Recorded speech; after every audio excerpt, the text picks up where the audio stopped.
Hi, എൻ്റെ പേര് ഷഹീർ. ഞാൻ ചാവക്കാട് നിന്നാണ് വരുന്നത്. സോഷ്യൽ മീഡിയ വഴിയാണ് ഞാൻ ഫ്രണ്ട് ലൈനിനെ കുറിച്ച് അറിയുന്നത്. മറ്റ് അക്കാദമിയെ അപേക്ഷിച്ചിട്ട് ഫ്രണ്ട് ലൈൻ അക്കാദമി പ്രൊവൈഡ് ചെയ്യുന്ന ക്ലാസ് റൂം ഫെസിലിറ്റീസും മറ്റ് ഒരു ഇൻസ്റ്റിറ്റ്യൂട്ടിനില്ലാത്ത ഒരു പ്രത്യേകതയാണ് 6 മന്തിൻ്റെ ഓൺ ദ ജോബ് ട്രെയിനിങ് അവർ പ്രൊവൈഡ് ചെയ്യുന്നുണ്ട്.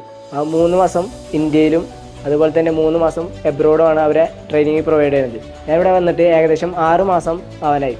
സോ ഇവിടുത്തെ പഠന രീതികളും പിന്നെ അതുപോലെ തന്നെ ഫാക്കൽറ്റീസിനെ കുറിച്ചുള്ളതും ഒരുപാട് അവർ ഫാക്കൽറ്റീസ് നല്ല വ്യക്തമായിട്ട് നമുക്ക് എന്ത് ഡൗട്ട് ഉണ്ടെങ്കിലും അവർ ക്ലിയർ ചെയ്തിട്ടാണ് ഓരോ പോർഷനും എടുക്കുന്നത്. കോളേജിലുണ്ടാവണ നമ്മൾ അതേ ഫീൽ തന്നെയാണ് ലോജിസ്റ്റിക്സ് ഫ്രണ്ട് ലൈൻ അക്കാദമിയിലും നമുക്ക് അനുഭവപ്പെടുന്നത്. ഇവിടുത്തെ ഫാക്കൽറ്റീസ് ആണെങ്കിലും ഫ്രണ്ട്ലി ആയിട്ടാണ് നമ്മളോട് അതേ അടുപ്പത്തിൽ നമ്മൾ എന്ത് ഡൗട്ട് ഉണ്ടെങ്കിലും അത് ക്ലിയർ ചെയ്യുക എന്നുള്ളത് നമ്മളോടൊപ്പം തന്നെ ഒരുമിച്ച് നിൽക്കുന്ന ഒരു ഫാക്കൽറ്റീസ് ആണ് നമുക്കിവിടെ അനുഭവപ്പെട്ടുള്ളത്. ലോജിസ്റ്റിക്സ് ഒരു കരിയറായി ബിൽഡ് ചെയ്യാൻ ആഗ്രഹിക്കുന്നവരാണെങ്കിൽ എന്തുകൊണ്ടും ഫ്രണ്ട് ലൈൻ അക്കാദമി ഒരു ബെറ്റർ ഓപ്ഷനാണ്.